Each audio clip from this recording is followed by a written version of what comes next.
Football never truly forgets goals. It forgets genius. Numbers stay. Moments loop forever. But intelligence fades quietly. Before algorithms decided greatness. Before heat maps told players where to stand. Before social media crowned legends in real time. There were footballers who controlled the game itself. They didn't chase fame. They didn't play for clips. They defined eras, bent matches with a touch, and ruled games with their minds. History didn't erase them loudly. It walked past them, distracted.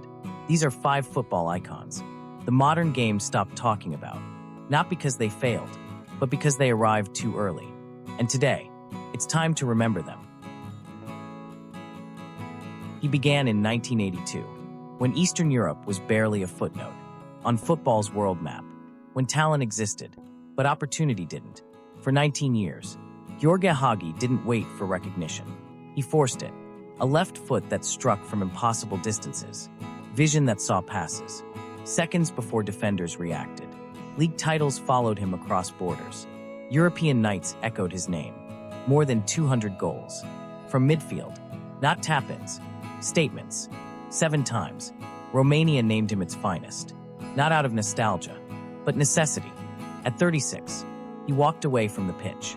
Not because the ideas were gone, but because the body had finally said enough.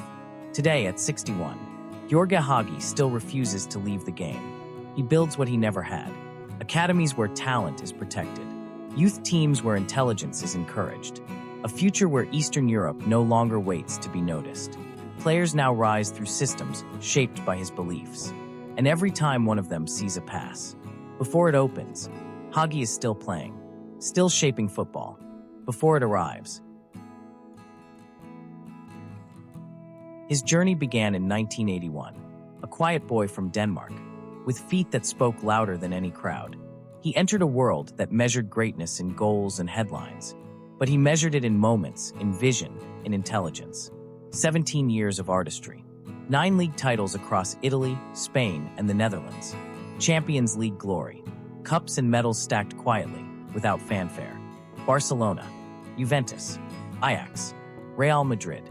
Everywhere he went, he left a signature on the game itself. And yet, the world barely caught up. Few understood the brilliance that unfolded in silence. Few witnessed how he could humiliate a defender without breaking a sweat. He retired at 34. By choice. Not because the body failed, not because the game forgot him, but because he knew when to step away before the magic fades. Today, at 61, Michael Laudrup lives outside the spotlight.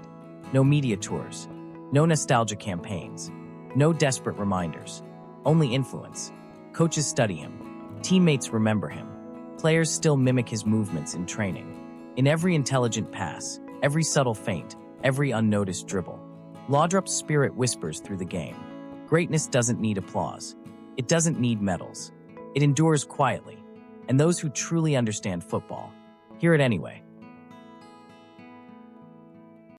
From 1982 to 2004, 22 years of brilliance, played not for fame, but for the beauty of the game itself. A Ballon d'Or winner, FIFA World Player of the Year, Serie A titles, UEFA Cup triumphs, over 300 career goals, many scored through pain and perseverance. Roberto Baggio was football's paradox. Elegance and fragility, genius and suffering. Knees broken, bodies failed him, yet his spirit never did. He carried broken teams on broken knees. He created moments that defied logic, that made fans gasp, defenders despair, and coaches marvel. And still, the world sometimes remembers the penalty miss, instead of the genius that endured decades. He retired at 37, legacy intact, not diminished by injury, not tarnished by mistakes. Today, at 59, Baggio lives quietly, deliberately. No punditry, no politics, no shouting. A spiritual life, far from the noise of the stadium. His genius doesn't need commentary. Some legends don't need microphones. They speak through every touch, every goal, every memory left behind. He entered the game in 1991. From the first moment, it was clear. He would never walk slowly.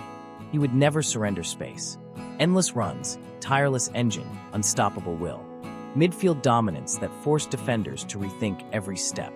Ballon d'Or winner in 2003. Serie A titles with Lazio and Juventus. European finals that tested every ounce of endurance and heart. He was the engine that refused to stop. Every sprint a statement. Every tackle a declaration. Every pass a lesson in intelligence and precision. At 36, he stepped away. Not because he wanted to, not because the fire died, but because he had given everything he had to give. Every muscle, every heartbeat, every second of his career. Today, at 53, Pavel Nedvěd hasn't left the game. He moves from the boardroom now, making decisions that shape clubs, building futures on the same discipline and relentlessness that powered him across the pitch for nearly 2 decades. Transfers, strategies, youth development. Every move carries the same relentless spirit. He doesn't score goals anymore, but the engine still runs. And every time Juventus steps onto a field, every time a young midfielder learns to push beyond limits, Nedvěd is still there, driving the game forward. He debuted in 1996, a time when football worshipped speed, when the fastest legs won applause, but the smartest minds were overlooked. Riquelme didn't chase the clock. He controlled it. He slowed the game and forced the world to follow his rhythm. 3 Copa Libertadores titles. South American Footballer of the Year. The heart, the soul, the heartbeat of Boca Juniors. Every pass measured. Every touch deliberate. Every movement a lesson in intelligence, patience, and vision. He didn't dribble to dazzle. He dribbled to dominate minds, to orchestrate chaos into order. The number 10 was never just a jersey. It was a philosophy, a way of thinking. He retired at 36, not because he could not play, but because football demanded a new chapter, and some geniuses refused to be rushed. Today, at 47, Riquelme hasn't left the game. He runs the club he once ruled, protecting a dying art, defending the number 10, shaping young minds to think, to see, to control, exactly as he once did on the pitch. Speed may win games, talent may awe the crowd, but control, vision, and intelligence, those never retire. And as long as football remembers the beauty of thinking before running, Juan Román Riquelme will always be at its center, quietly conducting the game, like only a true maestro can. When the boots come off, the influence doesn't. Football doesn't just test skill. It doesn't just reward speed, strength, or goals. It tests memory, how well we remember those who came before us, those who shaped the game when no one was watching. These men didn't vanish. They didn't fade quietly. They became guardians. Guardians of style. Guardians of intelligence. Guardians of the game itself. They carried football's soul in their feet. In every dribble, every pass, every goal. They played for more than trophies. They played to leave the world a little wiser, a little richer in football. And though history sometimes forgets, we cannot. Part 2 is coming, and the list of forgotten legends grows longer. Because history doesn't preserve itself. It takes witnesses. It takes voices. It takes those willing to remember. Legacy isn't inherited. Legacy isn't a name on a trophy. Legacy is a job, and the work has only just begun. So subscribe now, and make sure you're there when we uncover the next legends that football tried to forget. Turn on notifications. Don't miss part 2. The Forgotten Kings are waiting.